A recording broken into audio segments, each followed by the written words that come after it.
আসসালামু আলাইকুম বন্ধুরা, সবাইকে সিস্টার্স কিচেনে স্বাগতম। আজকে আমরা গইন্না মাছ ভুনা করব, তো দেখতে থাকুন। মাছগুলো ভালোভাবে কেটে সুন্দর করে ধুয়ে নিয়েছি। এখন হলুদ মরিচ গুঁড়ো দিয়ে দিব, পরিমাণ মতো লবণ দিয়ে দিব, তারপর ভালো করে মেখে নিব।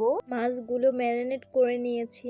এখানে আমি পেঁয়াজ, মরিচ, মটরশুঁটি, ধনিয়া পাতা, টমেটো কেটে নিয়েছি। এখন রান্না করতে চলে আসলাম। চুলায় কড়াইটা বসিয়ে নিয়েছি। কড়াই গরম হয়ে গেছে, পরিমাণ মতো সয়াবিন তেল দিয়ে দিব। সয়াবিন তেলগুলো গরম হয়ে গেছে, এখন একে একে সবগুলো মাছ ভেজে নিব। মাছগুলো এক পাশ হয়ে গেছে, এখন অপর পাশটি উল্টে নেব।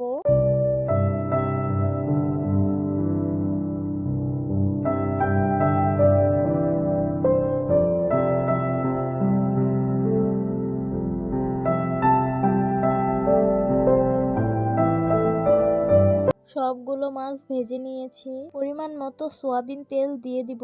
তেল গরম হয়ে গেছে, এখন কুচিয়ে রাখা পেঁয়াজ গুলো দিয়ে দিব। পরিমাণ মতো আদা রসুন বাটা দিয়ে দিব। স্বাদ মতো লবণ দিয়ে দিব।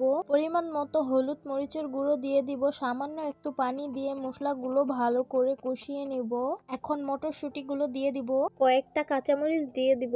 কেটে রাখা টমেটো গুলো দিয়ে তারপর ভালো করে মশলাটা কষিয়ে নিব। মশলাগুলো ভালো করে কষিয়ে নিয়েছি। এখন পরিমাণ মতো ঝোলের পানিটা দিয়ে দিব। তরকারিটা বলক এসে পড়েছে, এখন পরিমাণ মতো শাক বাটা দিয়ে একটু নেড়ে নেব। ভেজে রাখা মাছগুলো দিয়ে দিব।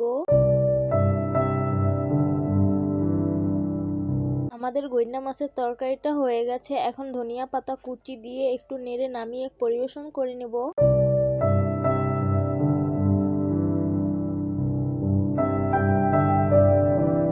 গরম গরম গইন্না মাছের তরকারিটা পরিবেশন করে নিলাম। দেখতে খুবই লোভনীয় লাগছে আর খেতে খুবই স্বাদ হয়েছে গইন্না মাছের তরকারিটা। আমাদের রান্নার রেসিপি দেখতে চাইলে আমাদের পাশেই থাকবেন। তো সবাই ভালো থাকবেন, সুস্থ থাকবেন আর সিস্টার্স কিচেনের সাথেই থাকবেন। আল্লাহ হাফেজ।